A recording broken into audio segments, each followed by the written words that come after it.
అందరికీ కూడా క్రీస్తు నామములో ఈ సాయంకాల వేళ స్వాగతాన్ని పలుకుతూ దేవుని మాటల్లోనికి వెళదాం. ఈరోజు మనం నేర్చుకోబోయే ఒక మంచి పాఠం అధికార అహంకారం. అధికార అహంకారం అనగా అధికారం మనిషికి ఎలా అహంకారాన్ని ఇస్తుంది అని. అప్పటి వరకు సామాన్యుడిగా జీవించే మనిషి ఎప్పుడైతే ఒక పదవిని అలంకరిస్తాడో,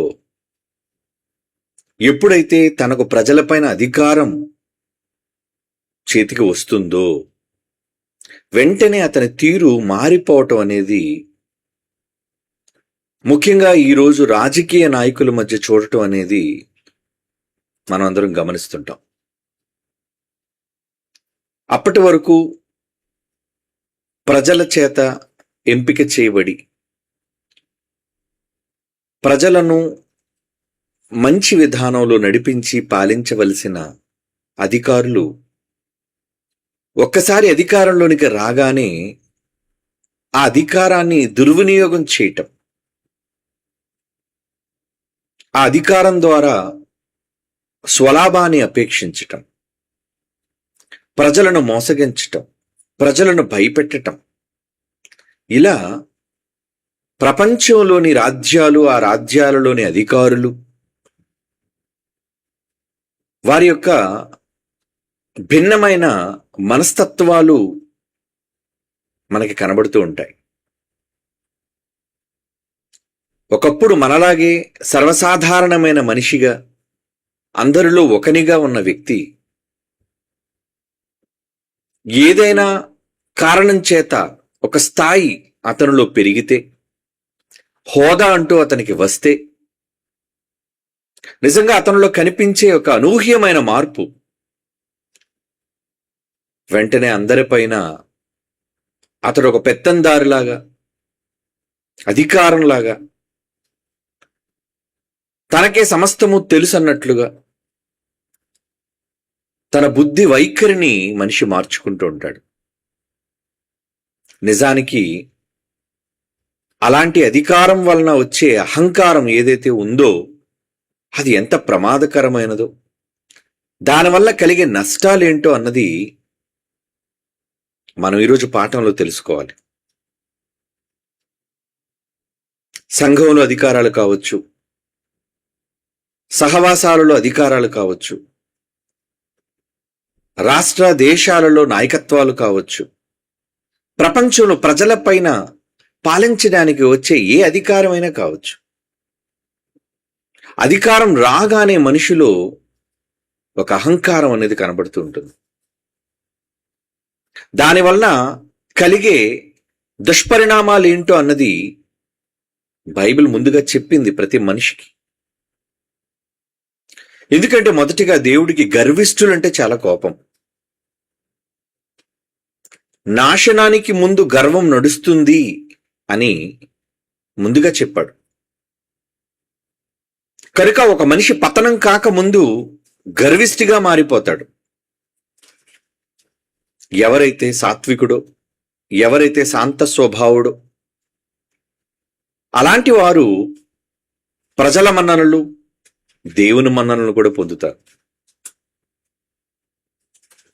ఎవరైతే తమ యొక్క అధికారాన్ని దుర్వినియోగం చేస్తారో వాళ్ళు ప్రజల చేత చిక్కుట్టబడతారు, దేవుని చేత కూడా త్రోసివేయబడతారు. అధికారానికి ఉన్న దుర్గుణం ఏంటో తెలియదు కానీ అది సంఘంలోని ఒక చిన్న అధికారమైనా కావచ్చు. ఏమండి, ఒక కమ్యూనిటీలో ఒక చిన్న పోస్ట్ అయినా కావచ్చు. తన చేతికి అధికారం రాగానే మెల్లమెల్లగా మనుషుల యొక్క ఒరవడి మారిపోతూ ఉంటుంది. అది అధికారానికి ఉన్న ఒక దుష్ట స్వభావం. నిజానికి అలా అధికారాన్ని దుర్వినియోగం చేయాలని దేవుడు కోరుకోలేదు. ఈ భయంకరమైన దుష్ట స్వభావం రావడానికి మూలమే పరలోకంలో దేవుని చేత అభిషేకం పొందిన ఒక కెరూబుగా, దేవుని చేతే నియమించబడి ఎంపిక చేయబడిన ఒక దేవదూత, అలంకరింపబడింది, అధికారం ఇవ్వబడింది, దేవుని చేత మన్ననలు పొందింది. అది నియమించబడిన దినమున పిల్లన గురువులు ఊదబడ్డాయి. ఇలా ఎంతో హెచ్చుగా దానికి అధికారం కట్టబెట్టడం జరిగింది. కానీ ఏం జరిగింది? బైబిలులో ఆ సందర్భాన్ని మనం ఆలోచించగలిగితే యెహెజ్కేలు గ్రంథం 28వ అధ్యాయం ముందు 14వ వచనాన్ని చదువుదాం. యెహెజ్కేలు గ్రంథం 28వ అధ్యాయం 14వ వచనాన్ని చూడండి ప్రియులారా. అభిషేకము నొందిన కెరూబు, అభిషేకం, అపాయింట్మెంట్, అనాయింట్మెంట్ అంటారు దాన్ని. దేవుడే నియమించాడు. అలా నియమితురాలైన ఆ కెరూబు ఒక ఆశ్రయం. అంటే ప్రతి వారు కోట్ల మంది దేవదూతలు కదండి, కోటాను కోట్ల మంది దేవదూతలు. మనుషులంతా 800 కోట్లే, కానీ దేవదూతలు కోటాను కోట్లు, లెక్కలేని దేవదూతలు. ఆ దేవదూతలన్నిటికీ ఆశ్రయంగా ఉండేదటండి. ఏ సమస్య కలిగినా, ఏ అవసరత కలిగినా దాని దగ్గరికి వెళ్ళాలి. ఆశ్రయం పొందిన ఒక కెరూబుగా నువ్వు ఉన్నావు. అందుకే కదా నేను నిన్ను నియమించాను కూడా. దేవునికి ప్రతిష్ఠించబడిన పర్వతం ఏదైతే ఉందో ఆ దేవునికి ఆంతరంగికురాలుగా, దగ్గరగా ఉన్నదానిగా నీకు అవకాశం ఇవ్వబడింది. దేవుడు చెప్తున్నాడు. అది కూడా దూతల్లో. ఏమిటి, దేవదూతలందరూ కూడా వారి యొక్క అధికారాలను బట్టి ప్రధానులు, అధికారులు అయ్యారు తప్ప నిజానికి దేవదూతలందరూ దేవుని మాట వల్ల కలిగిన వాళ్లే. అందరూ సమానమే. కానీ హోదా ఏమిటి, అందరూ మనుష్యులమే, మానవ జాతికి చెందిన వాళ్ళమే. కానీ ప్రధానికి ఉన్న గొప్పతనం ఏంటి? ముఖ్యమంత్రికి ఉన్న గొప్పతనం ఏంటి? మనలాంటి మనుషులు కారా? వాళ్ళకి ఏమైనా ప్రత్యేకతలు ఉన్నాయా అంటే లేదు. మనలాంటి సర్వసాధారణమైన మానవ మాత్రులే వాళ్ళు కూడా. కానీ వాళ్లకు ఒక ప్రత్యేకత ఇవ్వబడిందంటే ఎలా? అధికారం. వాళ్ళకి అధికారం ఇవ్వబడింది. అలా అధికారం ఇవ్వబడినప్పుడు వాళ్ళు ఎలా ఉంటున్నారు? అదే ఇక్కడ ఉదాహరణగా చెప్తున్నాడు దేవుడు. ప్రారంభంలో ఈ మానవ లోకం పుట్టక మునుపు అది ఎలా గర్వించిందో దేవుడు చెబుతున్నాడు. నీవు ఆశ్రయదుర్గంగా ఉన్నావు. దేవుని యొక్క పరిశుద్ధ పర్వతము మీద నువ్వు ఉండేదానివి. కానీ ఏం జరిగింది? 17వ వచనం చూడండి. యెహెజ్కేలు గ్రంథం 20వ అధ్యాయం 17వ వచనం. నీ అందాన్ని చూచి మురిసిపోయావు. ఏమయ్యాడటండి ఆ కెరూబు? నీ సౌందర్యం అంటే నీ అలంకారం, నీ ప్రతిభ, నీ సింహాసనం, నీ గొప్పతనం, నీ అధికారం, ఇవన్నీ దేవుడి వలన వచ్చినవి కదా. దాన్ని చూసి నువ్వేమనుకున్నావు? నా సంతకానికి విలువ ఉంది, నా మాటకు విలువ ఉంది. ఎందుకంటే కోట్ల దేవదూతలు దేవుని దగ్గర డైరెక్ట్ గా రాలేవు. ఆశ్రయంగా ముందు ఎవరి దగ్గరికి వెళ్ళాలి? ఏమండి, దేవునికి దగ్గరగా ఉన్న వాళ్ళ దగ్గరికే వెళ్ళాలి. అలా ఉన్నది ఈ కెరూబు. అలా ఉన్నవాడి స్వభావాన్ని చెప్తున్నాడు చూడండి. అపవాది వాడు ఏమైందంటే గర్వించి, మనసులో ఏమొచ్చేసింది? గర్వం. ఎవరైనా నా ద్వారానే వెళ్ళాలి, ఎవరైనా నాతోనే చెప్పాలి, ఎవరైనా నేను చెబితేనే జరగాలి అని అనుకునే గర్వం ఎప్పుడైతే అపవాదిలోని వచ్చిందో వెంటనే దాని పతనం ఆరంభమైంది. చూడండి. నీ తేజస్సు చూసుకున్నావు, నీ జ్ఞానాన్ని పాడు చేసుకున్నావు. అందుకు నేను నిన్నేం చేస్తున్నానంటే నిన్ను నేలను పడవేస్తాను. ఎక్కడ దేవుని నక్షత్రాల దగ్గర ఉండేదానివి, దేవుని నక్షత్రాల స్థాయిలో ఉండేదానివి నేలను పడ్డావా? నేలను పడద్రోయబడి అందరూ చూస్తుండగా అవమానకరం, హేళనకు అప్పగించేస్తున్నాను నిన్ను. హేళన. ఎందుకంటే ఏమిటి, పరలోకంలో యుద్ధం జరిగిన తర్వాత అది పడద్రోయబడిందంటే అండి దేవదూతగా దానికి ఎంత అవమానం అండి. ఒకప్పుడు మేమే వెళ్ళి రిక్వెస్ట్ కోరేవాళ్ళం, ఒకప్పుడు మేమే వెళ్ళి దేవుని కోసం దాని దగ్గర అభ్యర్థనలు పెట్టేవాళ్ళం. అలాంటిది అది మా కళ్ళ ఎదురుగుండానే మెడబెట్టి గెంటి వేయబడింది. అప్పుడు దేవదూతల అంతర్ మధ్యన దానికి ఎలా ఉంటుందండి? తనకన్నా తన తోటి దేవదూతలు, చిన్న దేవదూతలు, అధికారం లేని దేవదూతలు, వాళ్ళ కళ్ళ ముందు అది గెంటి వేయబడ్డం ఎందుకు వచ్చింది చెప్పండి దానికి పరిస్థితి? గర్వించింది గనుక, అహంకారంగా అది మారిపోయింది గనుక. కనుక ఇప్పుడు చెప్పండి, అధికారం రాగానే అహంకారం వస్తుందా? ఎస్. చాలా ప్రమాదకరమైనది. ఏమండి, జాగ్రత్త. మీరు కూడా ఎప్పుడైనా ఏ అధికారం మీకు అప్పగింపబడినా అధికారం విషయంలో మీరు అహంకారులుగా ఉండకూడదు.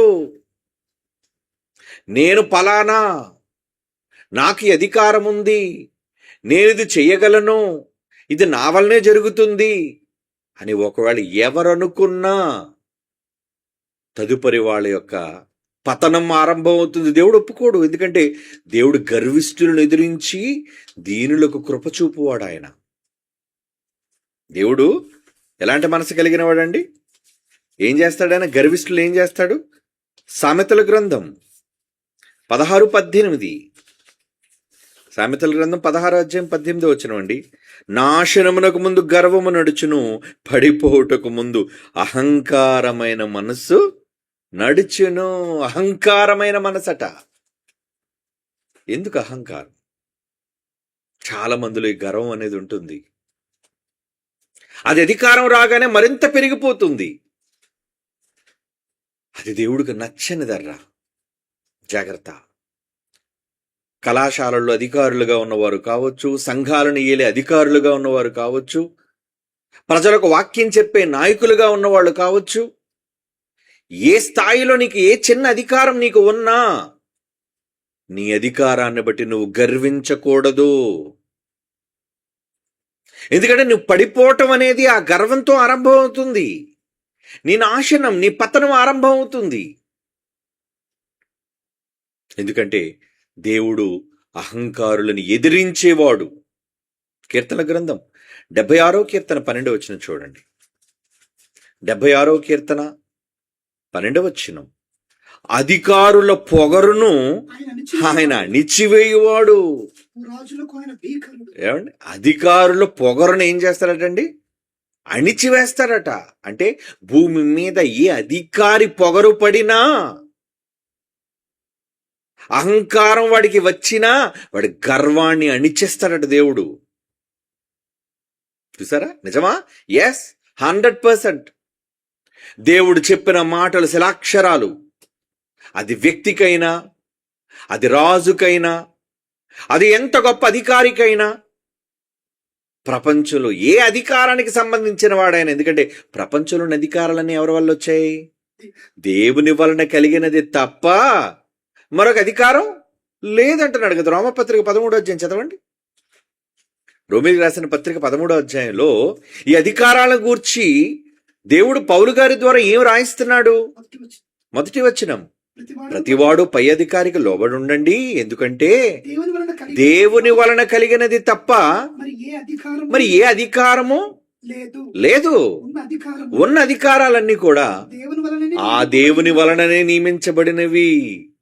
భారతీయ జనతా పార్టీ ఏలినా, ఏమండి, కాంగ్రెస్ పార్టీ ఏలినా, ట్రంప్ అధికారంలోకి వచ్చినా, రష్యాకు పుతిన్ నియమించబడినా, ఏమండి, ఇలా ఏ దేశానికి ఎవరు అధికారులుగా ఉన్నా ప్రతి అధికారం దేవుని వలనే నియమించబడినది. మన అధికారులు దేవుని క్రిందున్నవారు. ఒకవేళ వారి అధికారంలో గర్వించారనుకోండి, దేవుని చెప్పిన మాటలు అక్షర సత్యాలు నెరవేరుతాయి. ఎవరి విషయమైనా సరే మీరు కనిపెట్టి చూడండి, అంతే. ఎందుకంటే దేవుడు ప్రతిదానికి ఒక గ్రేస్ పీరియడ్, గ్రేస్ టైం అనేది ఇస్తాడు. మార్పు కోసం, తన పశ్చాత్తాపం కోసం దేవుడు ఎప్పుడూ ఎదురు చూస్తాడు. అధికారం ఇచ్చిన తర్వాత వెంటనే కొలత వస్తాడంటే చేయడు.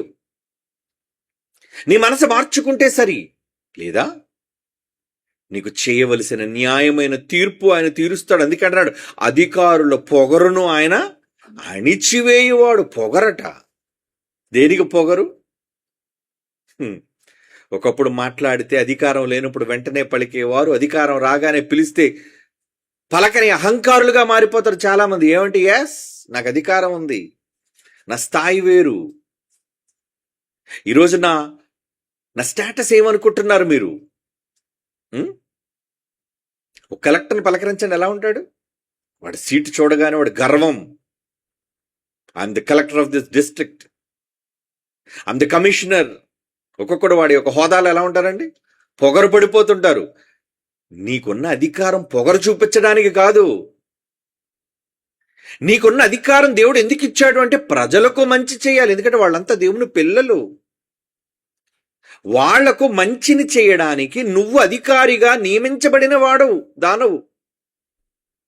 వచ్చింది కదా అని నీ హోదాను చూసుకొని గర్విస్తావా? నీకంటే సీనియర్ పరిస్థితి ఏమైంది? ఇప్పుడే మనం చదువుకున్నాం. ఏమని? దేవుడే అలంకరించాడు, దేవుడే కూర్చోబెట్టాడు, దేవుడే వాడికి అధికారం ఇచ్చాడు. కానీ వాడు గర్విస్తే మనసున ఏం చేశాడు? నేలను పడద్రోసి హేళన, అపహాస్యం చేశారట. అందరూ నవ్వుల పాలైపోయాడు.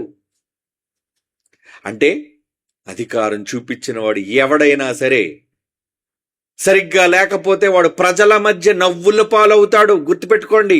ఇలా జరిగిన సందర్భాలేంటో ఒక్కసారి బ్యాక్ హిస్టరీకి వెళ్ళి చూడండి. ఎవడెవడి జీవితాల్లో, ఏ అధికారుల జీవితాల్లో ఎలా జరిగిందో.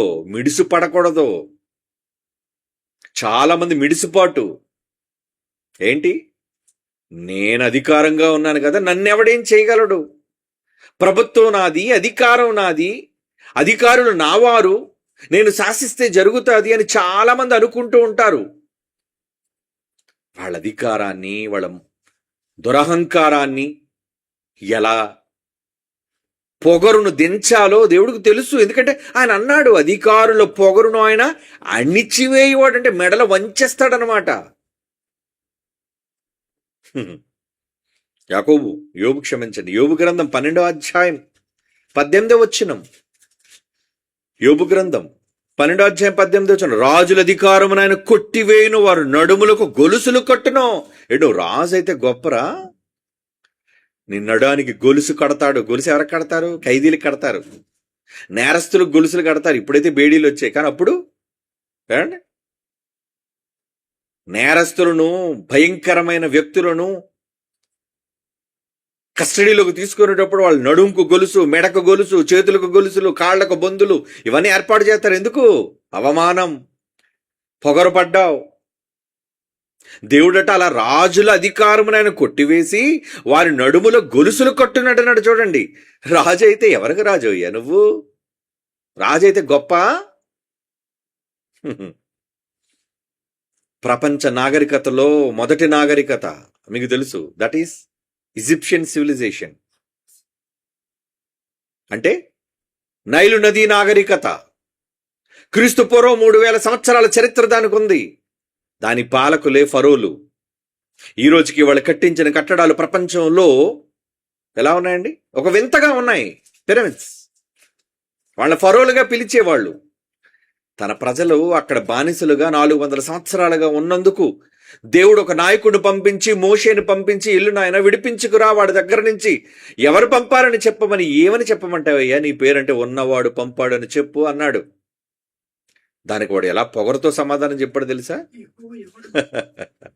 చూడండి, నిర్గమాకాండం 5వ అధ్యాయం 1వ వచనం. భూరాజులు ఎలా పొగరను ఎణిచివేస్తాడో దేవుడు ముందుగా చరిత్రలో మనకు రాయించి చూపించాడు. 1వ వచనం నుంచి. తరువాత మోషే ఆహారంలో వచ్చి ఫరోను చూచి, ఇశ్రాయేలు దేవుడని యెహోవా అరణ్యంలో నాకు ఉత్సవం చేయుటకు నాకు నా జన్మను పోనిమ్మని ఆజ్ఞాపించుచున్నాడు. కమాండ్. దేవుడు చెప్పాడు, పంపో అన్నాడు. ఎందుకంటే అధికారం ఆయన. ఆఫ్టర్ ఆల్ నువ్వు ఐగుప్తు దేశానికి పెద్ద ఫరో అయినంత మాత్రాన, నీ దగ్గర నాగరికత ఉన్నంత మాత్రాన, ఆ కాలంలో నీ దగ్గర టెక్నాలజీ ఉన్నంత మాత్రాన, టెక్నాలజీ కదండి మరి. ఆ పిరమిడ్ చూస్తుంటే అంత పెద్ద రాయి పైకి వెళ్ళారా, మోసుకెళ్ళారు అనిపిస్తుంది. ఈ రోజుకి అంత చిక్కటం లేదండి వాళ్ళకి. ఎలా కట్టారు వీళ్ళు? క్రేన్స్ లేవు, ఏమండి, మనలాంటి టెక్నాలజీ లేదు. అంటే వాళ్ళ తాలూకా నైపుణ్యత. అలాంటి నైపుణ్యతకే అధికారిగా, రాజుగా ఉన్న ఫరో ఆజ్ఞాపించినట్టు పంపో నా ప్రజలు అన్నప్పుడు 2వ వచనం. ఫరో నేను అతని మాట విని ఇశ్రాయేలు పోనిచ్చుటకు ఎవడు? యెహోవా. ఎవడో? ఎవడ కోసం చెప్తున్నావు నువ్వు? ఎవడు అని అనొచ్చా? ఆడన్నాడంటే ఏంటనమాట, ఆడు పొగరు బలిసింది బాగా. రాజు కదా, రాజు తలుచుకుంటే దెబ్బలకు కరువా అన్నారు. ఎందుకంటే అధికారం అని. అహంకారం ఉండదు కదా వాడికి. నేను యెహోవాను ఎరగను, ఇశ్రాయేలును పోనీను, పొండి మీరు ఎక్కడి నుంచి. ఏమండి అప్పుడు ఏం చేశాడు? నిర్గమాకాండం 18:11 నిర్గమాకాండం 18:11 ఐగుప్తీయులు గర్వించి ఇశ్రాయేలు మీద చేసిన దౌర్జన్యమును బట్టి ఆయన చేసిన దానిని చూచి దౌర్జన్యం చేశారట. ఏమండి దౌర్జన్యం ఎప్పుడు చేస్తారో చెప్పండి. అధికారం ఉంటేనే కదా దౌర్జన్యం. ప్రభుత్వంలో ఎవడైతే అధికారంలో ఉంటాడో ఆడి దౌర్జన్యం చేస్తాడు. వీధిలో రౌడీ ఎవడు, ప్రస్తుతం ఉన్న గవర్నమెంట్ ఎవరిదైతే ఉందో వాడే రౌడీ, వాడే గూండా. అవునో కదా మీకు తెలుసు. ఏమనంటే మా పైన ఎమ్మెల్యే ఉన్నాడు రా, మా పైన ఎంపీ ఉన్నాడు రా, మా పైన మినిస్టర్ ఉన్నాడు రా, మాకు ఫోన్ చేస్తే చాలు. అధికార దురహంకారం అంటారు దాన్ని. కేవలం తమ అధికారంలో ఉన్నారని దౌర్జన్యం చేసేవాళ్ళు చాలా మంది ఈరోజు ప్రపంచంలో కనబడుతుంటారు మనకి. ఎంతకాలం నీ అధికారం? దేవుడు పెట్టిన భిక్ష. ప్రపంచ మనుష్యులలో ఎవరైతే అధికారులుగా ఉన్నారో అది రాష్ట్రాధికారమా, దేశాధికారమా, ప్రపంచ దేశాల అగ్రరాజ్యాల అధికారులా, ఎవడైనా కానివ్వండి, వాళ్ళందరూ నియమితులయ్యారు. They're appointed by God. దేవుడు నియమించాడు, నాన్న పరిపాలించండి. ఎందుకంటే మీ వాళ్ళంటూ కొంత జరగాలి కదా ప్రజలకు. మీరు అధికారంలోకి వస్తే ఇది జరుగుతుంది అని నేను మిమ్మల్ని నియమించాను. ఏమండి భారతీయ జనతా పార్టీ రావటం వలన మంచి జరిగిందంటే ఎస్, మంచి జరిగింది. ఏమిటి క్రైస్తవులకు వాళ్ళు విరోధులైనంత మాత్రాన వాళ్ళ అధికారం మంచిది కాదని మీరు అంటారా? యథార్థంగా దేనికి అది ఒప్పుకోవాలి. ఎన్ని దొంగ నోట్లను వాళ్ళు ఏమండి నిర్వీర్యం చేశారు. ప్రతి వాడి దగ్గర నిజంగా 500 రూపాయల నోట్ల కట్టలు కట్టలు కట్టలు కట్టలు దాచేశారండి. పెద్ద పెద్ద కంటైనర్స్తో డబ్బులండి. ఎప్పుడైతే 500 రూపాయల నోట్లు, 1000 రూపాయల నోట్లు రద్దు చేయబడ్డాయో ఏమైపోయింది? మొత్తం బ్లాక్ మనీ అంతా కూడా. కనుక దేశంలో కొన్ని ప్రగతి విధానాలు జరిగాయి అంటే ఎస్, హైవేలు రావడం కావచ్చు, రోడ్లు వేయబడ్డం కావచ్చు, ప్రజలకు కొన్ని మంచి జరగడం కావచ్చు. ఏ ప్రభుత్వం అయినా ఆ ప్రభుత్వం ద్వారా ప్రజలకు కొంత మంచి జరుగుతుంది. ఒకవేళ తప్పు చేశారా, ఉన్నాడు కదా పై అధికారి, వాళ్ళందరి మీద ఉన్న అధికారి చూస్తూ ఊరుకుంటాడేంటి? ఏమండి ఫరోకి తీర్పు తీర్చడానికి 400 సంవత్సరాలు పట్టింది, 400 years. ఎందుకంటే ఆయన దీర్ఘశాంతం గొప్పది కదండి, ఎక్కువ కాలం గమనిస్తాడు ఆయన. మనలా ఊరికనే ఆవేశపడిపోయేవాడు కాడు, ఊరకనే తనకున్న అధికారాన్ని జులుంగా చూపించేవాడు కాడు మన మీద తండ్రి, మన ఫాదర్ ఆయన. కనుక వాళ్ళు ఏమయ్యారట? నిర్గమకాండం 18:11 ఐగుప్తీయులు గర్వించి ఇశ్రాయేలు మీద చేసిన దౌర్జన్యమును బట్టి ఆయన చేసిన దానిని చూచి యెహోవా సమస్త దేవతల కంటే గొప్పవాడు అని నాకు తెలిసినదని ఇతరులకు ఇప్పుడు అర్థమైంది. మోషే మామకి వాళ్ళ తాట ఒలిచేస్తే దేవుడు తాట తీసేశాడు. ఎలా తీసేశాడు మీకు తెలుసు? 10 సూచక్రియలు చేసి ఒక్కొక్కడికి ఏమండి టెర్రర్. అప్పటి వరకు ఫరో చరిత్రలో, ఈజిప్షియన్స్ చరిత్రలో చూడని పేలు, చూడని ధూళి, చూడని కప్పలు, చీకటి, రక్తపు నీరు ఎన్నండి. 10 సూచక్రియలు చేసి తన బాహుబలం ఏంటో చూపించాడు దేవుడు. అవునా? గర్వించారు కదా అప్పటి వరకు. గర్వించిన దానికి వాళ్ళ గర్వపు అహంకారాన్ని అణిచేశాడు. ఎక్కడ? ఎర్ర సముద్రములో అంటాడు చూడండి. కీర్తన గ్రంథం 136వ కీర్తన 15వ వచనం. కీర్తన గ్రంథం 136వ కీర్తన 15. ఫరోను అతని సైన్యమును ఎర్ర సముద్రములో ముంచేశాడు దేవుడు. అరే ముంచేశాడు. సైన్యాన్ని మాత్రమే ముంచలేదు, ఫరోగాన్ని కూడా లోపల వేశారట. ఏమండి అంటే వాడు కూడా వచ్చాడా? పొగరుపడి వచ్చాడు. పంపించాను గాని నేను మరలా తిరిగి వాళ్ళ బానిసలుగా తీసుకుపోతానన్న దేశానికని అహంకారంతో వచ్చాడు. నా దగ్గర ఇనుప రథాలు ఉన్నాయి, ప్రపంచంలో ఎవరి దగ్గర లేవు. ఐరన్, ఇనుము, ఎందుకంటే ఇనుము తయారు చేయటం, ఆ ఇనుముతో గుర్రపు రథాలు.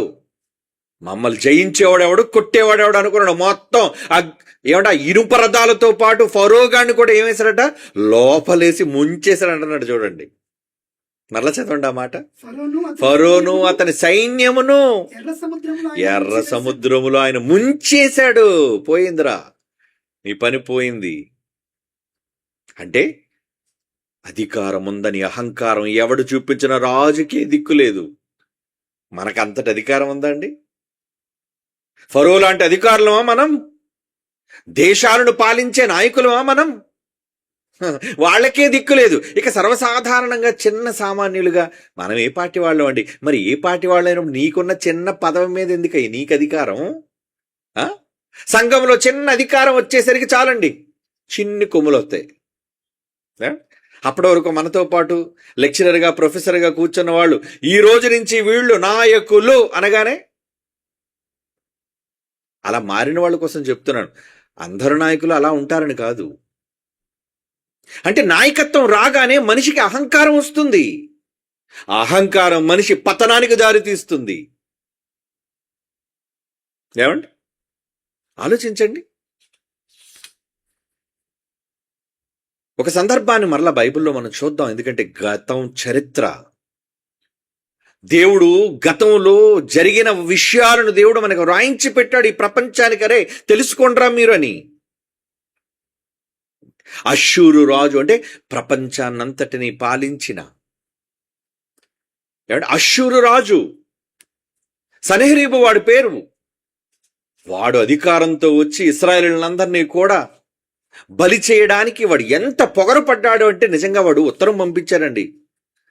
ఉత్తరం పంపించి ఏమని మాట్లాడుతున్నాడు చూడండి. వాడు పొగరు, వాడు మాటలు ఎప్పుడు కూడా మనిషి మాటల్లోనే వాళ్ళ పొగరు కనబడుతుంది. ఒక్కొక్కరు చూడండి మైకు ముందుకు రాగానే ఊగిపోతుంటారు దౌర్భాగ్యులు. వాడు మైకు ముందుకు రాగానే వాడు ప్రసంగంలో వాడు ఆవేశంలో ఏం బయటపడుతుంటుంది? వాడు గర్వం. అలా చేస్తా, ఎలా చేస్తా. ఏం చేస్తావు? చేసిన వాడికి ఎలా చెయ్యాలో దేవుడికి తెలుసు. నువ్వు చాలా చిన్నపిల్లాడు అయ్యా. ఎందుకు మాటల ప్రేలాపనలు? ఎందుకు మాటల్లో గర్వం, మిడిసిపాటు ఎందుకు? 2వ దినవృత్తాంతాల గ్రంథం చూడండి, బైబిల్ 2వ దినవృత్తాంతాల గ్రంథము 32వ అధ్యాయం 1వ వచనం చదువుతున్నానండి. అప్పుడు హిజ్కియా పాలిస్తున్నాడు. రాజు ఇటు నమ్మకమైన చర్యను చూసిన తరువాత అష్షూరు రాజైన సన్హెరీబు వచ్చి యూదా దేశంలో చొరబడి, హిజ్కియా తెలుసు కదా మీకు, ప్రాకారములు గల ప్రాకార పురముల ఎదుట దిగి వాటిని లోపరుచుకొని చూచాను. సన్హెరీబు దండెత్తి వచ్చి యెరూషలేము మీద యుద్ధము చేయను ఉద్దేశించి ఉన్నాడని హిజ్కియా చూచి మొత్తానికి వాడికి ఎలా బుద్ధి చెప్పాలని ఆ దేశం మధ్య గుండా పారుతున్న ఓటలను అడ్డుకున్నారు. అలా అడ్డుకున్నందుకు ఏం చేశాడు వాడు? ఏమండి, వాడు ఏం చేశాడో చూడండి. 8వ వచనం, మాంస సంబంధమైన బాహువి అతనికంట మనకు సహాయం చేయుటకు మన యుద్ధములను జరిగించుటకు మన దేవుడని యెహోవా మనకు తోడుగా ఉన్నాడని చెప్పగా జనులు రాజు అని హిజ్కియా చెప్పిన మాటలు ఎందు నమ్మిక ఉంచారు. అవును రాజా, మేము నమ్ముతున్నామయ్యా, మన దేవుడు గొప్పవాడని. సన్హెరీబును చూసి భయపడకండి, వాడు అష్షూరు రాజు. ప్రతి రాజ్యాన్ని జయించుకుంటూ వచ్చాడు. మీరెందుకు భయపడతారు? దానికి 10వ వచనంలో ఏమంటున్నాడు చూడండి. ఏమండి, 9వ వచనం, ఇది అయిన తర్వాత అష్షూరు రాజైన సన్హెరీబు తన బలగమంతటితో లాకీషును ముట్టడి వేయించుండి. ఏమండి, యెరూషలేమునకు యూదా రాజైన హిజ్కియానొద్దకు యెరూషలేము నందున యూదా వారి అందరి యొద్దకును తన సేవకులను పంపి ఎలాగూ ప్రకటన చేయించను. వెళ్ళో చెప్పండి వాళ్ళకి, మిడిసి పడతాడు హిజ్కియా అన్నవాడు, నా పవర్ ఏంటో చూపించండి వాడికి అని అన్నాడండి సన్హెరీబు. వాడి మాటల్లో చూడండి ఏమనుంది ఆ మాటల్లో. 10వ వచనం, అష్షూరు రాజైన సన్హెరీబు సెలవిచ్చినది ఏమనగా, దేని నమ్మి మీరు ముట్టడి వేయబడి ఉన్న యెరూషలేములో నిలబడుచున్నారు? ఏంటి ఇంకా యెరూషలేములో ఉన్నారు? ఏం భయం రావట్లేదా మా రాజును చూసి? కాబట్టి ఇప్పుడు హిజ్కియా చేత మోసపోకండి ఆ రాజు మాటలు విని. మీరిటి ప్రేరేపణకు లోబడకుడి, అతను నమ్మకుడి. ఏ జనుల దేవుడైనను, ఏ రాజ్యపు దేవుడైనను తన జనులను నా చేతిలో నుండి గాని నా పితరుల చేతిలో నుండి గాని విడిపింపలేకపోగా, మీ దేవుడు నా చేతిలో నుండి మిమ్మును మొదలే విడిపింపలేకపోవును కదా. ఇప్పటికి ఎంతమందిని తొక్కుకుంటూ వచ్చాను నేను, ఎంతమందిని నాశనం చేసుకుంటూ గెలుచుకుంటూ వచ్చాను. మీరొక లెక్క, మీ దేవుడు ఒక లెక్క అంటున్నాడండి. చూడండి ఎలా తీసి పడేసి మాట్లాడుతున్నాడు. కాలం మూడినట్టే కదా మరి. గర్విష్ఠిగా ఎవడ మాట్లాడినా గర్వాన్ని దేవుడు అణిచేస్తాడు.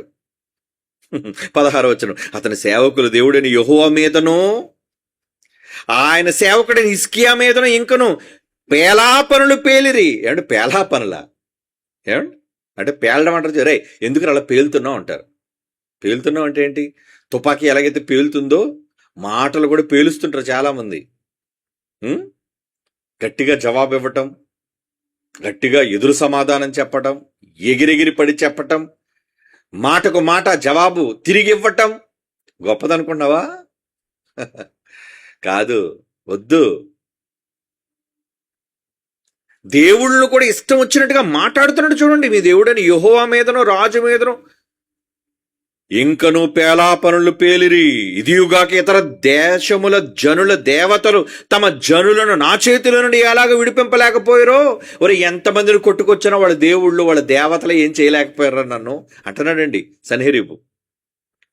విడిపింపలేకపోయారు. అలాగే హిజ్కియా సేవించి దేవుడును తన జనులను నా చేతిలో నుండి విడిపింపలేకపోవనని ఇశ్రాయేలు దేవుడని యెహోవాను నిందించుటకును అతని మీద అపవాదులు పలుకుటకును అతడు పత్రికలు రాసి పంపెను. దేవుడి మీద పత్రికలు రాసి పంపించారటండి.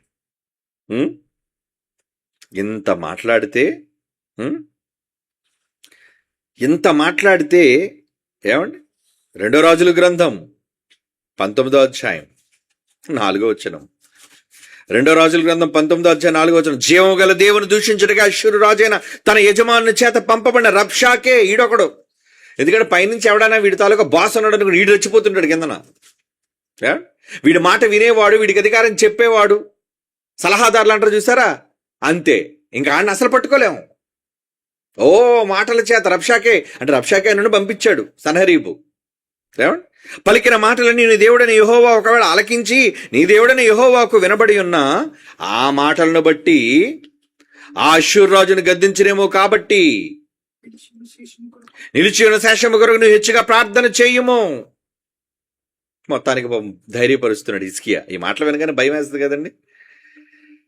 ఏం జరిగింది అప్పుడు? 2 రాజుల గ్రంథం 19వ అధ్యాయంలోనే 22వ వచనం చూడండి. నువ్వు ఎవరిని తిరస్కరించితివి, ఎవరిని దూషించితివి, నువ్వు గర్వించి ఎవరిని భయపెట్టాలనుకుంటున్నావు? ఎవరిని భయపెట్టాలనుకుంటున్నావు? అరే అడుగుతున్నాడు. 27వ వచనం. నీవు కూర్చుండుటయు బయలు వెళ్ళుటయు లోపలికి వచ్చుటయు నా మీద 1000 రంకెలు నాకు తెలుసు. నువ్వెన్ని కేకలేసావు నాకు తెలుసు. గొంతు ఎలా పగిలిందో నాకు తెలుసు. 28. నా మీద నీవు 1000 రంకెలు నీవు చేసిన కలహమును నా చెవులు జొచ్చను గనుక నా గాలమున నీ ముక్కును తగిలిస్తున్నా. నీ ముక్కుకు తగిలించేతన గాలం. నా కళ్ళము నీ నోట్లో పెట్టి నిన్ను మళ్లించేదను, నీ వచ్చిన మార్గం నుండి నేను మళ్లించేదను. ఏమండి? 32. కాబట్టి అష్షూరు 32 వచ్చిన అదే అధ్యాయం. కాబట్టి అష్షూరు రాజును గూర్చి యెహోవా సెలవిచ్చింది ఏమనగా, ఇంత సంధిపేలాపనలు పేలుతున్న వాడిని ఏమంటున్నాడండి? అతడు పట్టణంలోనికి రాడు, దాని మీద ఒక బాణమైనను ప్రయోగింపడు, ఒక కేడమైనను దాన్ని కనుపరచడు, దాని ఎదుట ముట్టడి దెబ్బ కట్టడు. వెళ్ళు, ఎందుకు భయపడతాను హిజ్కియా? I'm there. వెళ్ళు, నువ్వెందుకు భయపడతావయ్యా వాడి మాటలకి అంటున్నాడు చూడండి. ఆ రాత్రి దూతను పంపించారట, మొత్తం వేశారటండి. ఆడి సైన్యం చూస్తే విపరీతంగా ఇసుక రాలనంత సైన్యం ఉంటే ఒక్క దూతను పంపించాడు దేవుడు. అరే మొత్తం వెళ్ళి చుట్టొచ్చాయి. మొత్తం అంతా సర్వనాశనం, సమూహం అంతా నాశనం చేసి వచ్చాడు చూడండి. ఎంతమంది వచ్చారు చూడండి. 33వ వచనం, 35వ వచనం. ఆ రాత్రి యెహోవా దూత బయలుదేరి అష్షూరు వారి దండు పేటలోనికి వచ్చి 185,000 మందిని హతము చేశాను. 1,85,000. బాబోయ్, 185 ఇంటి ఇంచుమించు 2,15,000 తక్క 2 లక్షల శవాలు. అంటే దేవుని మీద అహంకారంతో మాట్లాడితే ఎటు అధికారం వచ్చిందనా మాట్లాడుతున్నావు? ఏమండి? ఏమైంది మరి ఆఖరికి? ఏమైంది ప్రియులారా? ఆడికి జరిగిన గతి ఏంటో తెలుసా? ఆడికి జరిగిన గతి ఎంత జరిగిన తర్వాత వాడు వెళ్ళాడు కదండి. 36వ వచనం చూడండి ఏం జరిగిందో వాడికి. ఇంత గర్వపు మాటలు మాట్లాడిన వాడు, అదే 2 రాజుల గ్రంథం 19వ అధ్యాయం 36వ వచనం. అష్షూరు రాజైన సన్హెరీబు తిరిగిపోయి నినివే పట్టణమునకు వచ్చి నివసించిన తర్వాత అతను నిస్రోకును అను తన దేవత మందిరంలోనికి, దండంతా చచ్చిపోయిన తర్వాత పరిగెట్టికి వెనక్కి వెళ్ళిపోయి వాడు దేవత మందిరంలోకి దూరాడట. మొక్కుచుండగా అతని కుమారులైన అద్రెమ్మెలకును షరేజరును ఖడ్గముతో అతన్ని చంపి అరారాతు దేశంలో తప్పించుకొని పోయారు. అంటే కొడుకుల చేతులు చచ్చిపోడు, కుక్క చావు. ఎంత గొప్ప పేలాపనలు పేలినుడు ఏమిటండి, ఆడు నమ్ముకున్న దేవతే కాపాడలేకపోయింది వాడిని. ఆడు దేవత గుళ్ళు మొక్కుతుంటే తల్లరికేశారట వీళ్ళు. అయిపోయిందా? గర్వం అయిపోయిందా? ఎందుకురా మాత్రం దానికి మిడిసిపాటు, ఆ మాత్రం దానికి ఎందుకు ఆ మాటలు? కనుక అహంకారంతో గర్వపు మాటలు మాట్లాడకండి. మీరు నాయకులుగా నియమించబడింది, మీరు అధికారులుగా నియమించబడింది దేవుని కొరకు. అది సంఘ అభివృద్ధి అయినా, అది ఏ కార్యక్రమంలోని ఇతర అధికార వర్గమైనా, ఒకవేళ మీరందరూ అధికారిగా ఉంటే మీ అధికారాన్ని సద్వినియోగం చేసుకోండి. దేవుడు మిమ్మల్ని క్షమిస్తాడు, ప్రేమిస్తాడు, దీవిస్తాడు. గర్వించారో అణిచివేస్తాడు. ఏమండి, దేవుడు ఏం చేస్తాడు? అణిచివేయటం. మీ అందరికీ తెలుసు చరిత్రలో మొర్దెకై, ఏమంటే ఎస్తేరు గ్రంథంలో, వాడికి ఎందుకండి పగ యూదుల మీద? అదే ఎస్తేరు గ్రంథంలో మొర్దెకై చరిత్రను మనం ఆలోచిస్తే, హామాన్ అనే ఒక దుష్టుడు మొర్దెకై అతనికి మొక్కలేదటండి. ఏంటి, నమస్కారం పెట్టలేదట. పెట్టలేనందుకు ఇప్పుడు మొర్దెకైని చంపించాలనుకోవచ్చు కదా. మొర్దెకైతో కాదు, యూదులందరూ ఇలాంటి వాళ్ళే, టోటల్గా వీళ్ళు ఏమంటారు దాన్ని, వాళ్ళ వంశీకులందరినీ చంపేయాలి, వాళ్ళ జనులందరినీ చంపేయాలి అని రాజుకు అసలుకే వీడు అంతరంగికుడు కదా, దగ్గరోడు, రాజుకు దగ్గరగా ఉండేవాడు. ఆడు ఎలాంటి కుట్ర చేశాడో మీరు చిన్నప్పటి నుంచి చదువుకున్నవే, అవునా? అలాంటి సమయంలో కూడా హామానుకు పట్టిన గతేంటి? వాడు గర్విష్ఠుడై రాజు చేత తాకీదులు రాయించారటండి. అంటే మొత్తం చంపేయండి, ఎక్కడెక్కడ 127 సంస్థానాల్లో ఎక్కడెక్కడ యూదుడైన వాడు ఉన్నాడో వాడందరినీ కూడా ఉరికొయ్య పెట్టి ఆ ఉరికొయ్యకి ఉరి తీసేయండి అందరినీ అని ఆర్డర్ పాస్ చేయించారండి. అందుకే కదా ఎస్తేరు బయలుదేరింది, వాడు పొగరును దించడానికి. చివరికి ఎంతో నమ్మకమైన వాడుగా రాజుకు ఉండేవాడండి, నమ్మకమైన వాడు. ఎస్తేరు దగ్గరికి వచ్చిన అప్పుడైనా పర్మిషన్ తీసుకోలేము, కానీ హామాన్ అనేవాడు పర్మిషన్ తీసుకొని అవసరం లేదండి రాజు దగ్గరికి, అవునా? చక్రవర్తి ఆయన, నో పర్మిషన్. ఏంటయ్యా ఏమంటావు హామాను? వీళ్ళు చాలా పొగరబోతులండి రాజా, మీరు ఒక లెటర్ రాసివ్వండి, మీ రాజముద్ర వేయండి, చాలు లేపెద్దాం వీళ్ళందరినీ, ద్రోహులు వీళ్ళు అనగానే ఆ రాజు అమాయకుడు నమ్మేశాడు. సరేనా, ఓకే, లేపే అందరినీ, మనకి విరోధులు ఎవడో కూడా ఉండడానికి, మన శత్రు శేషం అనేది ఉండడానికి వీలేదు అనుకున్నాడు. కానీ వీడు ఒక పెద్ద శత్రువు. చివరికి వాడి పరిస్థితి ఏమైందో మీకు తెలుసు. వాడు ఉరుకుయి వాడింట్లోనే కట్టించారటండి. మొర్దెకై కోసం ఏమంటే ఈయన ఎలాగైనా సరే నా కళ్ళ ముందు ఇడు ఉరి తీయాలి, ఇటు తలకై కోట గుమ్మానికి వేల కట్టాలి, అంటే ఉరుకొయ్యని వీడి శవం రాలాలి అని అనుకున్నాడు. పంతం పట్టాడు వాడు. ఏమనంటే వాడికి అధికారం అండి, రాజుకు అంతరంగికుడు వాడు. ఎవరు? హామాను. మరప్పుడు ఏం జరిగింది? జరిగిన చరిత్రను మొత్తం దేవుడు తిరగరాసేశాడు. వీడి గర్వాన్ని దించేయాలనుకున్నాడు. చివరికి వాడు కట్టించిన ఉరుకొయ్య మీదే వాడిని తీశారు. మొర్దెకై కోసం సిద్ధం చేసిన ఉరుకొయ్య మీద ఎవరు తీయబడ్డారండి? ఉరి, వాడినే ఉరి తీసేశారట. అంటే గర్వం. ఎస్తేరు 7:10 ఉంటుందండి ఇవన్నీ. అంటే వాటిని ఎందుకు చదవాలంటే చాలాసార్లు మీరు విన్నారు కాబట్టి.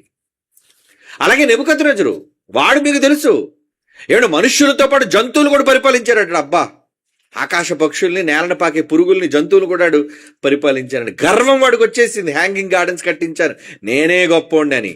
వాడితో ఏం చేయించాడు దేవుడు? వాడు పొగరు దించి పశువుల గడ్డి తినేటట్టు చేశాడు. నెబుకద్నెజరు లాంటి గొప్ప రాజువా నువ్వు? చెప్పండి. సన్హెరీబు లాంటి గొప్ప చక్రవర్తివా నువ్వు? సైన్యం బలగం ఉన్నవాడువా నువ్వు? కాదే. మరి నీకెందుకయ్యా చిన్ని చిన్ని వాటి విషయంలో అహంకారం, గర్వం? నీ పదవిని చూచి, నీ అధికారాన్ని చూచి. పిల్లలను జాగ్రత్తగా వాక్యం నేర్పించాయని ఎవరికైనా ఒక పోస్ట్ ఇస్తే చాలండి, అక్కడి నుంచి వాడు బాస్ అయిపోతాడు. చాలామంది, చాలామంది ఇలాంటి లేరా? సంఘాల్లో లేరా? కళాశాలలో లేరా? వాడు పోస్ట్ ఇచ్చేసరికి వాడు ఏమైపోతాడంటే, ఇక మీరందరూ నా కట్టు బానిసలు, నేను గీసిందే గీత, నేను చెప్పిందే వేదం. కాదురా, నువ్వు చెప్పింది వేదం అనడానికి కాదు నేను నియమించింది, నువ్వు గీసింది గీతని చెప్పడానికి కాదు నేను నియమించింది, వాళ్ళకి పరిచర్య చేయడానికి వచ్చావు నువ్వు. బిఓయో ఎందుకు అపాయింట్ చేసింది నిన్ను? ఎందుకు?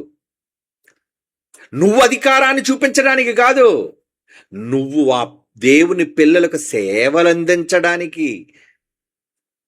మినిస్టర్ అంటే పదం ఏంటి? యేసుప్రభు మినిస్టరేనా? ఎస్, మినిస్టరే. మరి మినిస్టర్ ఏం చేశాడు ఆయన? మనుష్య కుమారుడు పరిచారము చేయించుకున్నటకు తిరిగి రాలేదు గాని ఆయన పరిచారము చేయుటకును అంటాడు. మత్తయి సువార్త 20వ అధ్యాయం. అవునా? 25వ వచనమేనా? చూడండి, 28. మత్తయి సువార్త 20వ అధ్యాయం 28. మనుష్య కుమారుడు పరిచారము చేయించుకొనుటకు రాలేదు గాని పరిచారము చేయుటకును అనేకులకు ప్రతిగా విమోచన క్రయధనమును తన ప్రాణమునివ్వడానికి వచ్చాడు. ఆయన చూడయ్యా, మినిస్టర్ అంటే అలా ఉండాలి. ఏమండి? అంటే మినిస్టర్ అంటే ఏంటనుకుంటున్నారు ఈరోజు? రోడ్డు మీద సైకిల్ తొక్కితే మినిస్టర్ కాదు, రోడ్డు మీద నడిచి పాదయాత్ర చేస్తే మినిస్టర్లు గారు. అధికారం కోసం ఈరోజు నాయకులు చేస్తున్న ఇవన్నీ గిమ్మిక్స్. ప్రజలు అమాయకులు కదండి. అయ్యయ్యో, మా నాయకుడు నడిచేస్తున్నాడండి పాపం, ఓ ఎండలో వానలో నడిచేస్తున్నాడండి, అందుకే పాదయాత్ర చేసి అందరూ కూడా అధికారంలోకి వచ్చేస్తుంటారు. నువ్వు ఎలా చేసి అధికారంలోనికి వచ్చినా నువ్వు పరిచారకుడు, మర్చిపోకు. గవర్నమెంట్ సర్వెంట్ అంటారు. Collector is a servant, commissioner is a servant, SP servant, police వాళ్ళు సర్వెంట్స్. ఎవరికి సర్వెంట్స్? ఎవరికి? వీళ్ళు పనోళ్ళు. ప్రజలనే మనకి వీళ్ళెవరండి? పనోళ్ళు. మరి పనోళ్ళ ఉన్నారా? ఆడ అధికారం చేతిలో వచ్చరికి ఎలా జులుం చూపిస్తారండి? ఎవడనుకున్నావు నన్ను? ఒక పోలీసు వాడు చూడండి, తేడా వచ్చిందంటే చెయ్యెత్తాడు, కొడతాడాడు, తంతాడు కాలెత్తి. నువ్వు తన్నడానికా? నువ్వు పోలీస్ శాఖలో ఉన్నది పొరుగును కొట్టడానికి కాదయ్యా, పొరుగువాడిని అవమానకరంగా మాట్లాడడానికి కాదయ్యా నీకు ఇవ్వబడింది. ఏ అధికారైనా కావచ్చు, IAS, IPS, anybody, MLA, MP, ministers ఎవరైనా కావచ్చు, సంఘంలో ఉన్న అధికారులు, పెద్దలు ఎవరైనా కావచ్చు, వాక్యోపదేశకులు ఎవరైనా కావచ్చు. నీకు ఉన్న అధికారం ప్రజలకు పరిచర్య చేయడానికి ఇవ్వబడింది, మోనార్క్గా ఉండడానికి కాదు.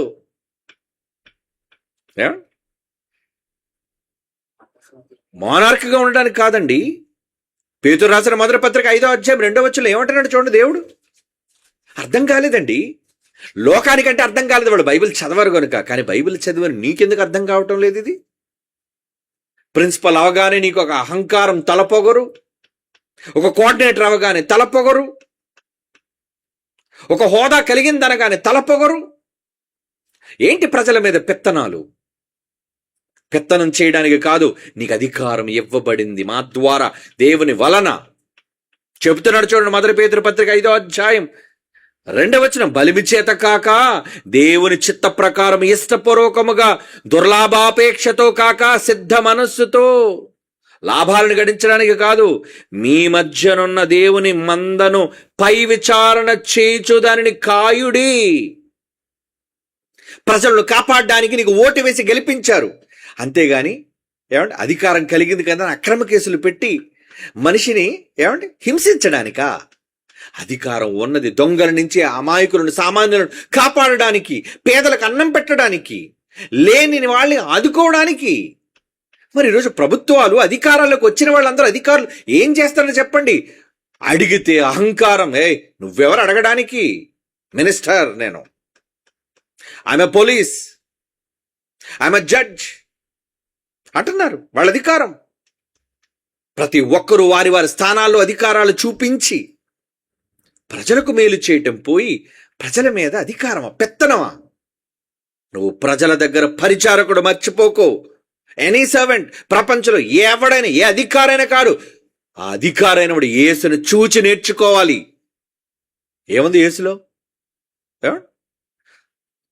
ఒక గిన్నెతో నీళ్లు పట్టుకొని, ఒక తువాలు తన నడుము కట్టుకొని ప్రతి శిష్యుడు చిన్నాడు. తన దగ్గర జ్ఞానం నేర్చుకున్న వాడి దగ్గరికి వెళ్ళి తన పాదాలను పళ్ళెంలో ఉంచి తన స్వహస్తాలతో వాళ్ళ పాదాలను కడిగిన గొప్ప నాయకుడండి యేసుప్రభు. ఇంతకన్నా గొప్ప నాయకుడు ప్రపంచంలో ఎవడున్నాడు చెప్పండి? ఎనీబడి? ఏ నాయకుడు తన ప్రజల పాదాలను పట్టుకున్నవాడు ఉన్నాడు చెప్పండి? యేసు నాయకుడు మాత్రమే కాదండి, హీఈస్ గాడ్. ఒక దేవుడయ్యుండి ముల్లోకాలకు అధిపతి అయ్యుండి తన మాట వలన ప్రకృతిని శాసించి కలిగించిన అధికారి అయ్యుండి ఒక మనిషి పాదాలను పట్టుకోవటమా? అది ఎంత దిగజారుడుతనం అనుకుంటారో మీరు? కాదు, ప్రేమ. అందులో లవ్, క్షమ ఉంది, ప్రేమ ఉందండి. అదండి ఆయన అధికారంలోని గొప్పతనం. యేసుప్రభు అధికారం కలిగిన వాడు. భూమి మీదకి రాకముందు అధికారమే, భూమిని విడిచిన తరువాత ఆయన అధికారమే. మరి అలాంటి అధికారం కలిగిన వ్యక్తి ఏం అవసరం చెప్పండి పాదాలు పట్టుకోవటం? సేవ అంటే అది.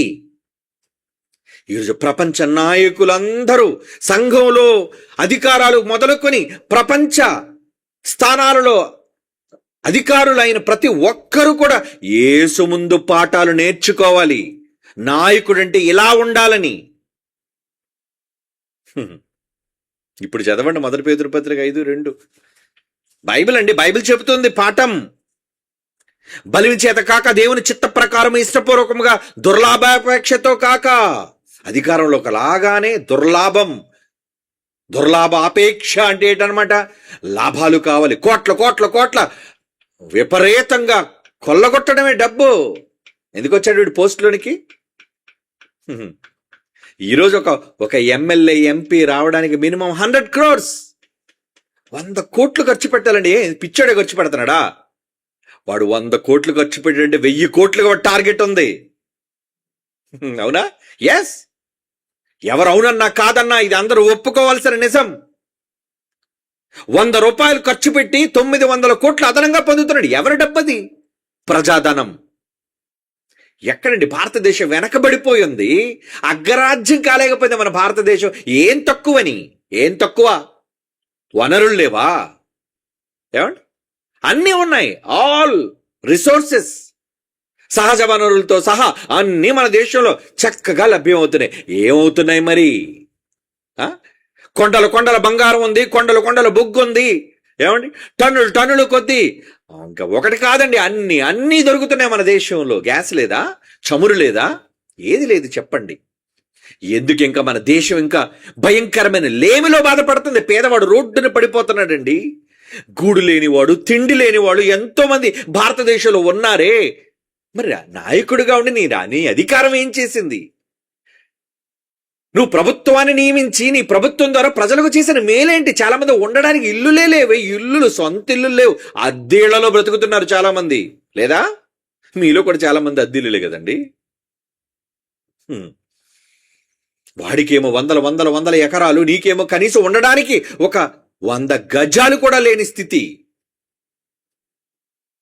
అందుకే దేవుడు చెప్తున్నాడు, దుర్లాభాపేక్షతో కాక సిద్ధ మనస్సుతో మీ మధ్యనున్న దేవుని మందను పై విచారణ చేయించు వారిని కాయుడి.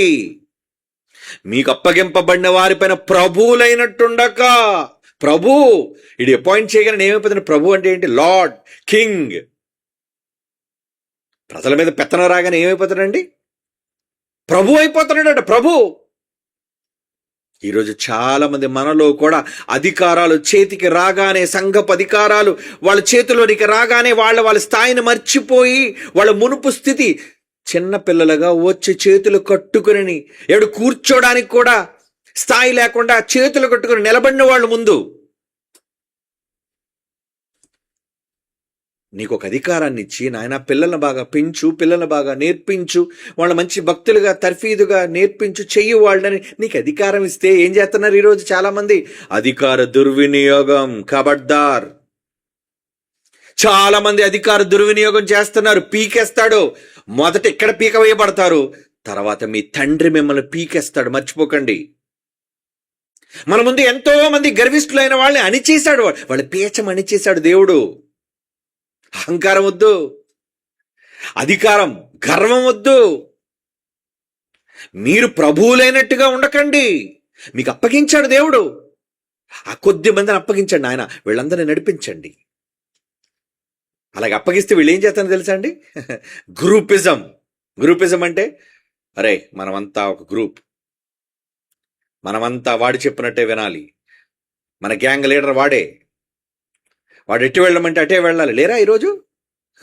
ఒక 500 మంది ఉన్న సంఘాల్లో 5 గ్రూపులు, అంటే ఒక్కొక్క గ్రూప్ కింద 100 మంది, దానికి ఒక్కొక్క నాయకుడు. చెరిపేయండి లాంటివి. మీ అందరికీ నాయకుడు యేసు, మీ అందరికీ మాదిరి ఆయన జీవితం, ఆయన చెప్పిన మాటలైన బైబిల్. వీటిని పక్కన పెట్టి మనుష్యులు ఫాలో అవుతారేంటి? ఎందుకు మనుషులు ఫాలో అవుతున్నారు? మాకండి మీకు ఎవరు కావాలి? మాకు ఆయనే ఇష్టం అండి. ఎవరిష్టం అంటే యేసుప్రభు అంటే ఇష్టం లేదన్నమాట, నీకు దేవుడు అంటే ఇష్టం లేదన్నమాట. ఉన్నారా ఇలాంటి వాళ్ళు? ఈ చెత్త సరుకున్నారు, జాగ్రత్త. ఎలాగ బయట రాజకీయాలు చెడిపోయి దరిద్రంగా దారుణంగా తయారైపోయి రాజకీయాలు, మరీ ఘోరం. అధికారం టోటల్గా దుర్వినియోగం. ఏమండి? అధికారం రాకముందు బెచ్చమెత్తుకున్నట్టుగా, ముష్టోలు అడుక్కున్నట్టుగా, ప్లీజ్ ప్లీజ్ ప్లీజ్ గెలిపించండి అని అడుక్కునే వాళ్ళు ఒక్కసారి అధికారంలోకి వచ్చిన తర్వాత రెచ్చిపోతున్నారు. ఎందుకు? కూలిపోవడానికి. తర్వాత దట్ ఈస్ దేర్ ఫ్యూచర్. అది బైబిల్ చెప్పిన ఫ్యూచర్. ఎవరికైనా, ఎనీబడి, మేబీ ఏ మినిస్టర్, మేబీ ఎన్ ఎమ్మెల్యే, ఎంపీ, నువ్వు ఏ హోదా అయినా కావచ్చు. అధికారం రాగానే ఈ మధ్య చూస్తారు, న్యూస్లు చూస్తారండి, ఎన్ని న్యూస్లు. ఒక పోలీసు వ్యవస్థలో ఒక అధికారిగా ప్రజలకు నువ్వు న్యాయం సేవ చేయవలసిన వాడిగా ఉంటే ఎన్ని భయంకరమైన దారుణమైన మర్డర్స్. అంటే అధికారం. నేను పోలీసు వాడిని, నేను అనుకుంటే ఏ విధంగా చట్టాన్ని మార్చగలను.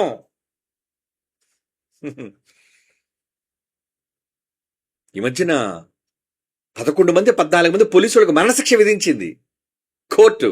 ఎందుకు? అధికార దుర్వినియోగం. ఏదో కరోనా వచ్చిన టైంలో ఒక తండ్రి ఏదో కొట్టు పెట్టుకున్నాడు, ఏదో నువ్వెన్ని గంటలకల్లా నువ్వెందుకు మూయలేదు కొట్టు. అయ్యా మూసేస్తానయ్యా ప్లీజ్, నా మూసేయాలి, నువ్వు మూయలేదు కదా, రెండు లోపలికి వేసేయండి రా.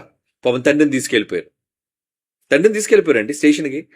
ఒక పెద్ద వయసు కదా, ఒక సీనియర్ సిటిజన్ కదా, నువ్వు గౌరవించాలన్న కనీస జ్ఞానం లేదు కదా. లేదు, ఎందుకంటే నేను పోలీసు వాళ్ళందరూ అలాంటి వాళ్ళని కాదు నా ఉద్దేశం. కొందరు అహంకారులు, గర్విష్ఠులు. ఏంటి మా నాన్న ఇంకా రావట్లేదు, కొడుకెళ్ళాడు. కొడుకు కాస్త గట్టిగా మాట్లాడి, ఏమయ్యా నీకు సభ్యత సంస్కారం లేదా? పెద్ద ఆయన్ని చూసి, సరే ఏదో టైం అయిపోయింది, టైం కాలేదు, ఎందుకంటే బయట తిరగకూడదు కదండి. గతంలో బయటకు తిరిగితే కొట్టడాలు చేయడాలు ఇవన్నీ జరిగాయి. సరే ఏదో కొట్టు పెట్టుకున్నారు, సరే అయిపోయింది, అదేం పెద్ద నేరం, శిక్ష కాదు కదా, విడిచిపెట్టి వదిలేయాలి. గట్టిగా మాట్లాడినందుకు పోలీస్ స్టేషన్ అంతా ఒక్కటైపోయి, అధికారులందరూ ఒక్కటైపోయి తండ్రి కొడుకులు ఇద్దరు దారుణంగా కొట్టి చంపేశారు. ఇంటికి పంపించారు, మామూలుగా పంపించారు. తర్వాత వాళ్ళిద్దరూ చచ్చిపోయారు. దానికి చాలా సంవత్సరాలు కోర్టులో కేసు నడిచిన తర్వాత అందరికీ మరణశిక్ష విధించేసింది కోర్టు. అవునంటే ఎస్, అవును. ఒకవేళ వాళ్ళు మనుష్యులు పెట్టే శిక్ష నుంచి తప్పించుకున్నా దేవుడిచ్చే శిక్ష నుంచి తప్పించుకోలేరు. నువ్వు చేసే ఏ అన్యాయపు పనైనా అది దేవుని శాసనం, దేవుని తీర్పు. ఈరోజు ప్రతి మనిషి ఎన్నో అన్యాయాలు చేస్తున్నాడు ఎంతో మందికి. పొరుగు వాడికి అన్యాయం, పొరుగునున్న జనానికి అన్యాయం, పొరుగునున్న తనవారికి, కుటుంబీకులకు అన్యాయం. నువ్వు ఎంత అన్యాయం చేసినా నీ అన్యాయం నీకు తిరిగి లెక్క అప్పగించబడుతుంది. నువ్వు ఏ కొలతతో కొలిచావో ఆ కొలత నీకు కూడా కొలుస్తాడు దేవుడు. రాజులైన వాళ్ళకి కొలిచేశాడు, మట్టిపాలు చేసేసాడు దేవుడు. ఎప్పటివరకు మనం చదివిన గతంలో జరిగిన చరిత్ర ఆధారాలు మనం చూసాం. ఇప్పటివరకు రాజులకే దిక్కు లేదు, ప్రపంచ రాజులకు దిక్కు లేదు. చరిత్రలో మిగిలిపోయిన రాజులకి గతి లేక చచ్చారు. మానవులు ఏమాత్రం అండి, వీళ్ళు ఏమాత్రం చెప్పండి, కానీ వీళ్ళకి భయం ఉందా? అయ్యో ప్రజలు కదా, వాళ్ళకి మనం మంచి చెయ్యాలి కదా, వాళ్ళు మనల్ని నమ్ముకున్నారు కదా, వాళ్ళ అమాయకులు కదా అని అనుకుంటున్నారా? ప్రజలు ఏమైపోతే మనకేంటి, అధికారం మంది, కమాన్ దోచుకోండి, మీ అధికారాన్ని చూపించండి. ఇలా మారిపోయారండి, అధికారులు మారిపోయారు. చివరికి సంఘాలలో కూడా వీళ్ళు ఏంటంటే ప్రజలను భయపెట్టి ప్రసంగాలు చేసి, చివరికి టార్గెట్ ప్రసంగాలు మరలా భయపెట్టి వసూలు చేయటం. ఎలాగా? హైదరాబాద్లో చూసిన కత్తి పెట్టెలకు అడుగుతారే, మామూలు దందా అంటారు దాన్ని. ఈరోజు సంఘాలలో కూడా మన వాళ్ళు కూడా బైబిల్ పెట్టి అడుగుతారు, రెఫరెన్స్ చూపించి దందా ఇస్తావా? ఇవ్వాలి. బలవంతం చేస్తున్నారండి. పోని ప్రజలు ప్రేమించిస్తారండి, అయ్యో మా నాయకుడు కదా, ప్రేమించి ఇచ్చిన దాన్ని అన్యాక్రాంతంగా వాడుతున్నారు చాలా మంది. తమ స్వార్థ ప్రయోజనాల కోసం వాడుతున్నారు చాలా మంది. స్వప్రయోజనాల కోసం వినియోగించుకున్నారు. లక్షలు లక్షలు పిల్లలు ఇస్తుంటే ఆ లక్షల రూపాయలు ఏం చేస్తారో తెలుసా అండి? చెప్పా చేయకుండా, సంఘంతో చెప్పా చేయకుండా ఇంట్లో వస్తువులు కొనుక్కునేవాడు ఒకడు, అప్పులు ఇచ్చేవాడు ఒకడు, దాచుకునేవాడు మరొకడు, వడ్డీలకి తిప్పేవాడు ఒకడు. నీ సొంత ఖర్చుల కోసం, నీ సొంత ఖర్చుల కోసం అలాగే పెంచుతున్నది కదా సంఘం. ఏంటి విధానాలేంటి, ఈ స్కీములేంటి? ఏమంటే అధికారం. అధికారం దేవుడు సహించడు, దేనిని సహించడు. ఎందుకంటే ఆయన దృష్టికి అందరూ సమానమే. అది రాజకీయ నాయకుడైనా, సంఘ నాయకుడైనా, ఎవడైనా అధికారం కలిగిన ప్రతి ఒక్కడు దేవునికి సమానుడు. అందులో ఏ ఒక్కడు అధికార దుర్వినియోగం చేసిన, అహంకారిగా మారిన వాడి గర్వాన్ని అణిచేస్తారంటున్నాడు. చూడండి, అందుకేమన్నాడు 3వ వచనం, మొదటి పేతురు పత్రిక 5వ అధ్యాయం 3వ వచనం, మీకు అప్పగింపబడిన వారిపైన ప్రభువులైనట్టుండగా మందకు మాదిరులుగా ఉండండి. ఏమండి, ఇంకేమంటున్నాడు?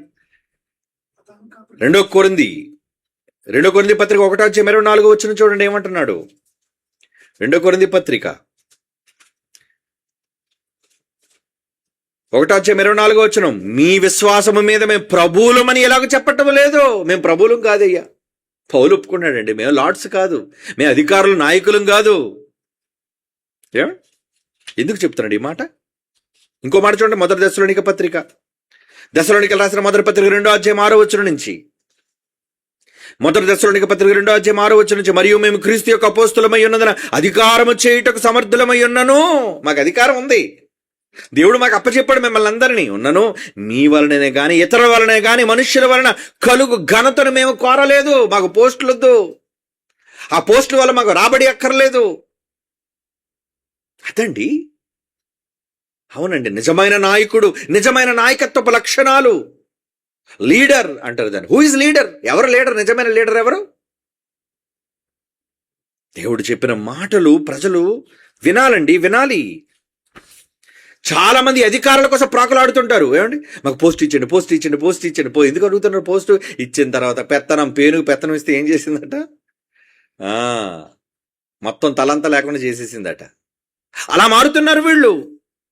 అందుకే దేవుడు చెబుతున్నాడు. ఏమని చెబుతున్నాడు? 3వ యోహాను పత్రిక 1వ అధ్యాయం 9వ వచనం, 3వ యోహాను పత్రిక 1వ అధ్యాయం 9వ వచనం, నేను సంఘమునకు ఒక సంగతిని రాసిత్తును, అయితే వారిలో ప్రధానత్వం కోరుకొనిచున్న దియోత్రోఫే మిమ్మల్ని అంగీకరించట్లేదు. వాడికి పోస్ట్ వచ్చేసరికి ఏమైపోయింది? ప్రధానత్వం కావాలట వాడికి, మెయిన్ పోస్ట్ కావాలట వాడికి. ఎందుకై అధికారాలు? అధికారం రాగానే ప్రజల మీద పెత్తనం చేయటం కాదు, అధికారంతో ప్రజలకు మంచి చేయి. యేసును చూడు, ఒక అధికారిగా, ఒక నాయకుడుగా, ఒక రాజుగా, ఒక దేవుడుగా ఎలా ప్రజలకు ఉపచారం చేశాడు. మరి నువ్వు ఆయన వారసుడని చెప్పుకొని, నువ్వు ఆయన ఫాలోవర్ అని చెప్పుకొని, క్రిస్టియన్ అని పేరు పెట్టుకొని నువ్వెలా ఉన్నావు సమాజంలో? ఇదేనా నువ్వు బ్రతకవలసిన విధానం? దేవుడు అందుకే నీకు అధికారం ఇచ్చాడు, సంఘంలో అధికారం ఇచ్చాడు, ప్రజల మీద అధికారం ఇచ్చాడు. ఏమండి, ప్రజల మీద అధికారం ఇవ్వలేదా? ఈరోజు నువ్వు 1000 మంది మధ్య నిలబడి వాక్యం చెబుతున్నట్టే ప్రజల మీద నీకు అధికారం ఇవ్వబడింది. ఎస్, కొన్ని 1000 మంది మధ్య నేను నిలబడి వాక్యం చెప్తూ ధాటిగా చెప్తున్నానంటే ఎస్, వాళ్ళందరి మీద దేవుడు అధికారిగా నియమించాడు. కొట్టు అన్నాడు చేత్తో పట్టుకొని, మట్టి కుండల పగలగొట్టు అన్నాడు. కారణం, ఆయన మాట, పదునైన మాటలు నా చేతికి ఇచ్చాడు. నా చేతి ద్వారా, నా నోటి ద్వారా ప్రజలకు చెప్పమన్నాడు.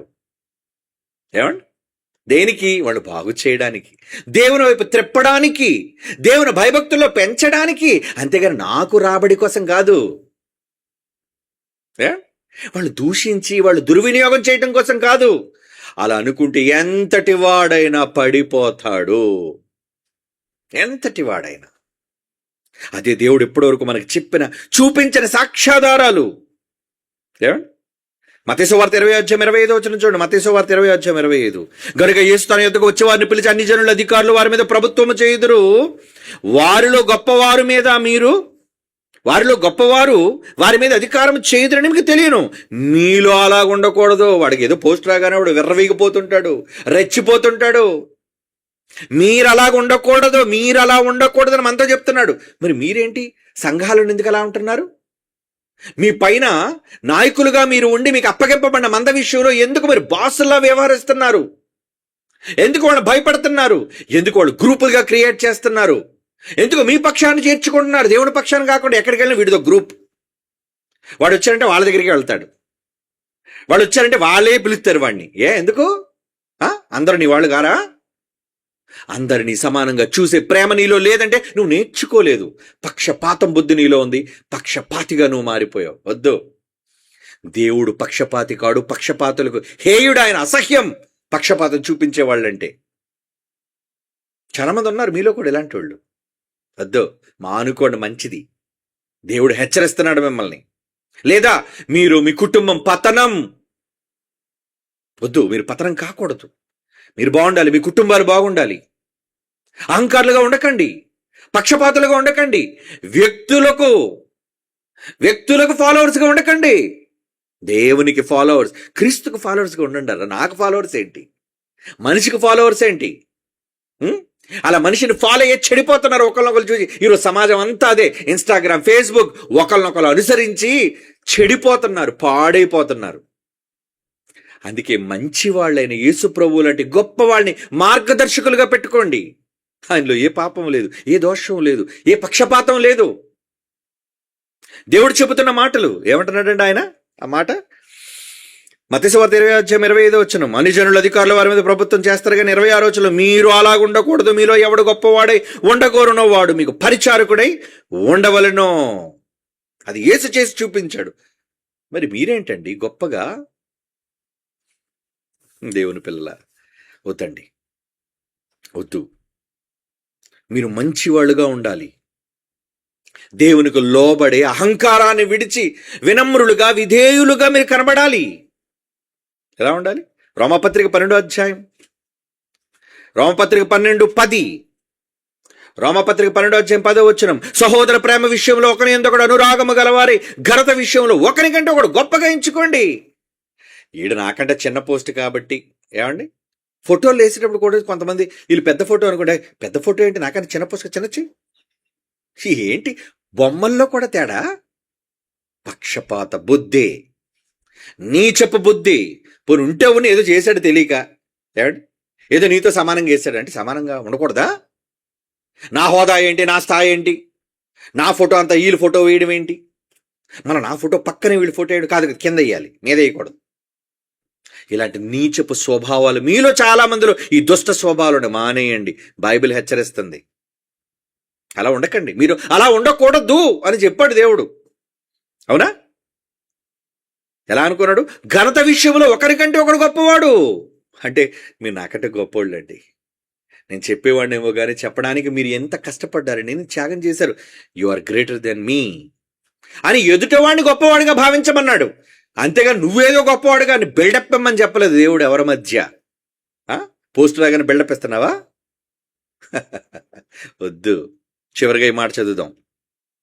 కొలసీ పత్రిక 3:12 కొలసీ పత్రిక 3:12 కాగా దేవుని చేత ఏర్పరచబడిన వారును పరిశుద్ధులను ప్రియులనైన వారికి తగినట్లుగా ఎలా ఉండాలి? మీరు జాలి కలిగిన మనస్సు, దయాళుత్వము, వినయము, సాత్వికము, దీర్ఘశాంతమును ధరించుకొనుడి. ఇవి కావాలి కదా.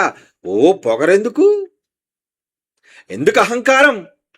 హోదా రాగానే నేనేదో గొప్ప, మీరంతా తక్కువ అని ఎందుకు అనుకోవటం? ఉన్నది ఊడిపోద్ది, దేవుడు తీసేస్తాడు. కనుక అధికారం వచ్చిందని అహంకారులుగా మారకండి. ఎప్పుడు బలిష్టమైన దేవుని యొక్క చేతుల క్రింద ఎలా ఉండమని చెప్పాడు? దీన మనస్కులుగా. మీరు ఎంత ఎదిగినా, మీరు లక్షల మంది మీ వెనక ఫాలోవర్స్ ఉన్నా, ప్రపంచమంతా మీరు తెలిసినా ఎలా ఉండాలి? తగిన సమయంలో దేవుడు మిమ్మల్ని హెచ్చించినట్లు ఆయన బలిష్టమైన బాహువుల చెంత దీన మనస్కులుగా ఉండండి. నేనెంతటి వాడన్నా ఆయన, నేను పనున్నయ్యా నీ దగ్గర అన్నట్టుండో. బిల్డప్ ఇవ్వకు. ఇస్తే ఏమండి నిన్ను నేలను పడదోస్తాడు దేవుడు. కనుక అహంకారాన్ని విడిచిపెట్టండి. వినయం, సాత్వికం, ఏమంటున్నాడు? దయాళుత్వం, దీర్ఘశాంతం, జాలి కలిగిన మనస్సు, వీటిని ధరించుకోండి. ఇది సంఘానికి దేవుడు చేస్తున్న హెచ్చరిక. God bless you. కళ్ళు మూసుకోండి, ప్రార్థన చేసుకుందాం. పరిశుద్ధుడు అయిన తండ్రి, దేవా, ఈరోజు అనేక మంది సంఘాలలో అధికారులుగా మారి తమ అధికారాన్ని ప్రజలపైన దుర్వినియోగపరుస్తూ కంటకులుగా, నాశన పాత్రులుగా ఉన్నారు తండ్రి. అలాంటి వాళ్ళందరిని గురించి మీ సన్నిధిలో వేడుకుంటున్నాం. వాళ్ళకు బుద్ధి చెప్పండి. అది రాష్ట్రంలో ఉన్న నాయకులు కావచ్చు, దేశంలో ఉన్న నాయకులు కావచ్చు, అహంకారులుగా, గర్విష్ఠులుగా ఎవరు మారినా వాళ్ళ గర్వాన్ని అణిచివేయండి తండ్రి. ఎందుకంటే అధికారం మీది. మీరు వారిపైన అధికారులుగా ఉన్నారన్న నిజాన్ని మాకు చూపించండి. అది మేము చూడాలి అనుకుంటున్నాం. చేసిన మేలులన్నిటికీ కృతజ్ఞతలు మీకు చెల్లించుకుంటూ క్రీస్తు యేసు వారి పరిశుద్ధ నామంలో ఈ ప్రార్థన వేడుకొనుచున్నాము తండ్రి. ఆమేన్.